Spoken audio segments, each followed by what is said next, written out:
এবারে যারা ক্লাস 4-এ পড়ছো এবং ক্লাস 5-এ যারা পরীক্ষা দেবে আল আমিন মিশন প্রবেশিকা পরীক্ষা, তাদের নমুনা প্রশ্ন কেমন হবে চলো গণিতের জন্য কি হবে আমরা দেখে নিই। গণিতের প্রশ্ন অলরেডি বাংলা এবং ইংরেজি এই দুটি প্রশ্ন নিয়ে আলোচনা করেছি, যারা দেখোনি তোমরা দেখে নেবে। ওই টাইপের প্রশ্ন তোমরা বেশি বেশি করে প্র্যাকটিস করবে, তবে তোমরা সফল হবে। তো চলো শুরু করা যাক, নিচের প্রশ্নগুলো আলোচনা করা যাক। গণিতের জন্য যে যে প্রশ্নগুলো থাকবে যে টাইপের, সেগুলো হচ্ছে এরকম। দার্জিলিংয়ে যাওয়ার সময় তুমি শিয়ালদা প্ল্যাটফর্ম ঘড়িতে দেখলে, মানে ঘড়ির অঙ্ক তোমাকে করতে হবে। দেখো এই যে রয়েছে ভাগটা, এই ভাগটা তোমাকে করতে হবে। গয়ের অঙ্কটা দেখো, চিত্রটির প্রতিটি ঘর সমান, চিত্রটিতে 5টি করে সবুজ রং এবং 8টি করে লাল রং করা হলো। সমগ্র চিত্রটিতে কত অংশ রং করা হলো? এই চিত্রে কত অংশ রং করা হলো? তার মানে এখানেও ভাগের অঙ্কটি আসছে। 2/5 ভগ্নাংশটি দশমিক ভগ্নাংশ রূপান্তর করো, তার মানে দশমিক ভগ্নাংশ তোমাকে পড়তে হবে। 835 গণিত 6 সংখ্যাটি চিহ্নিত স্থানে কোন ক্ষুদ্রতম অঙ্ক বসালে সংখ্যাটি 3 দ্বারা বিভাজ্য হবে? অর্থাৎ ভাজ্য, ভাজক, ভাগফল, ভাগশেষ যে বিষয়গুলো রয়েছে তোমাকে বেশি করে পড়তে হবে। নিচে দেখো একটি চিত্র দেওয়া রয়েছে, এবিসি সমদ্বিবাহু ত্রিভুজের সমান বাহু দুটি যে কোনো একটি বাহুর দৈর্ঘ্য স্কেলের সাহায্যে পরিমাপ করো। এই টাইপের তোমার প্রশ্ন আসবে।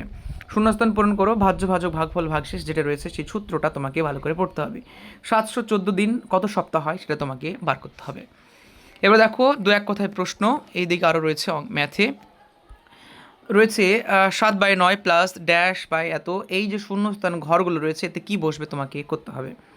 12 এর গুণনীয়ক যোগফল ড্যাশ হবে, এবং এখানে রয়েছে 5221 গ্রাম, কত কেজি কত গ্রাম তোমাকে বের করতে হবে, মানে কেজির অঙ্কগুলো তোমাকে করতে হবে। 1 এর গুণনীয়কের সংখ্যা কটি তোমাকে লিখতে হবে। একটি সমবাহু ত্রিভুজের বাহুগুলির দৈর্ঘ্য 15 সেন্টিমিটার হলে ত্রিভুজটি প্রতি বাহুর দৈর্ঘ্য কত হবে তোমাকে করতে হবে। আর তারপর রয়েছে উপযুক্ত অন্যান্য সহ নিচের প্রশ্নগুলি উত্তর দাও।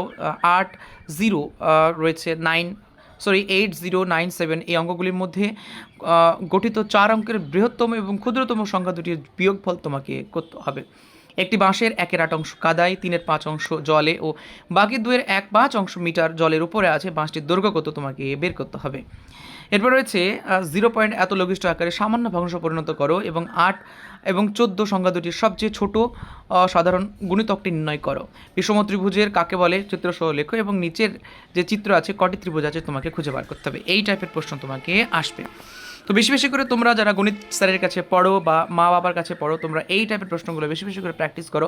সিলেবাস আমি অলরেডি আপলোড করেছি, কোন টাইপের প্রশ্ন তোমাদের থাকবে গণিতে বলে দেওয়া আছে। তোমরা এই টাইপের প্রশ্নগুলো বেশি বেশি করে প্র্যাকটিস করো, তাহলে তোমরা পারবে। তো এবারে যারা 4 থেকে 5-এ পরীক্ষা দেবে, গণিতের প্রশ্ন এমনই হবে। দেখা হবে পরবর্তী ভিডিওতে। অবশ্যই ফলো এবং সাবস্ক্রাইব করে রাখো। ধন্যবাদ সকলকে।